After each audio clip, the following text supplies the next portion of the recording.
आज हमारे सामने जो स्रोत हैं वो भारत के भूगोल के बारे में है, पर हम यहाँ सिर्फ नक्शे पर लकीरें और कुछ आंकड़े पढ़ने के लिए नहीं हैं। बिल्कुल नहीं। हमारा मकसद है इन आंकड़ों के पीछे की कहानी को समझना, ये जानना कि भारत का आकार और दुनिया के नक्शे पर उसकी जो स्थिति है वो असल में उसके इतिहास, उसकी संस्कृति को कैसे तय करती है। बिल्कुल, ये एक तरह से भारत के कॉस्मिक एड्रेस को समझने जैसा है।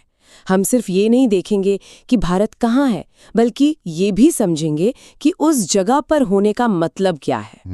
अक्षांश और देशांतर जैसी थोड़ी तकनीकी बातें तो होंगी, लेकिन हमारा जोर इस पर रहेगा कि ये काल्पनिक रेखाएं भारत की असलियत को कैसे आकार देती हैं, हमारे समय से लेकर हमारे व्यापार तक। तो चलिए इसी पते को खोजना शुरू करते हैं।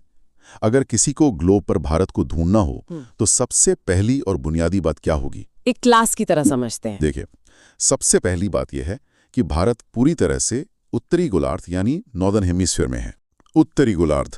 हाँ, इसका मतलब अगर आप भूमध्य रेखा यानी इक्वेटर को दुनिया का बीच माने तो भारत पूरी तरह से उसके ऊपर वाले हिस्से में आता है। अब इसकी एकदम सटीक लोकेशन के लिए हमें दो तरह की रेखाओं को समझना होगा, अक्षांश और देशांतर। लैटिट्यूड और लॉन्गिट्यूड, ये दो शब्द अक्सर लोगों को थोड़ा उलझा देते हैं।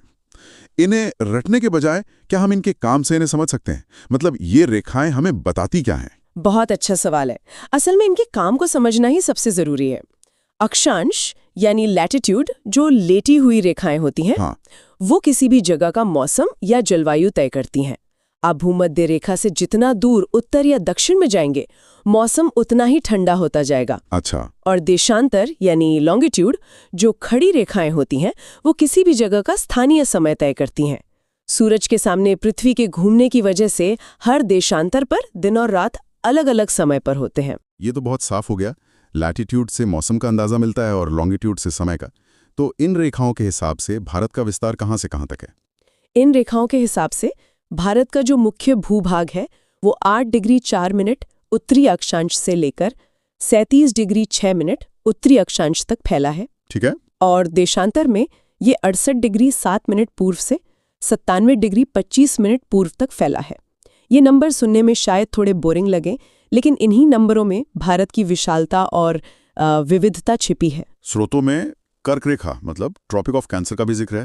वो भारत के लगभग बीच से गुजरती है। इसका क्या महत्व है? क्या ये सिर्फ एक और काल्पनिक रेखा है? नहीं, ये बहुत महत्वपूर्ण है। कर्क रेखा जो 23.5 डिग्री उत्तरी अक्षांश पर है, वो भारत को लगभग 2 बराबर जलवायु क्षेत्रों में बांट देती है। 2 बराबर हिस्सों में? हाँ। रेखा के दक्षिण का जो हिस्सा है वो उष्णकटिबंधीय मतलब ट्रॉपिकल क्षेत्र में आता है, जहां मौसम साल भर गर्म और उमस भरा रहता है। और रेखा के उत्तर का हिस्सा उपोष्णकटिबंधीय सब ट्रॉपिकल क्षेत्र में आता है, जहां सर्दियां भी होती हैं। बिल्कुल, जहां हमें अलग अलग मौसम देखने को मिलते हैं। और ये एक रेखा 8 राज्यों से होकर गुजरती है, गुजरात, राजस्थान, मध्य प्रदेश से लेकर पूर्व में त्रिपुरा और मिजोरम तक। तो भारत की सबसे दक्षिणी छोर को लेकर एक आम सवाल होता है, क्या वो कन्याकुमारी है? अगर हम भारत की मुख्य भूमि यानी मेनलैंड की बात करें तो हाँ, सबसे दक्षिणी सिरा कन्याकुमारी ही है। लेकिन भारत सिर्फ अपनी मुख्य भूमि तक ही सीमित नहीं है, हमारे द्वीप समूह भी हैं। हाँ, और अगर हम पूरे भारतीय संघ की बात करें तो हमारा सबसे दक्षिणी बिंदु इंदिरा पॉइंट था, अंडमान और निकोबार द्वीप समूह में। दुख की बात है कि 2004 की सुनामी में ये बिंदु समुद्र में समा गया। तो ये तो हुई भारत के छोरों की बात, लेकिन जो चीज नहीं बदलती वो है भारत का विशाल आकार। दुनिया के लक्ष्य पर ये कितना बड़ा है? भारत का कुल क्षेत्रफल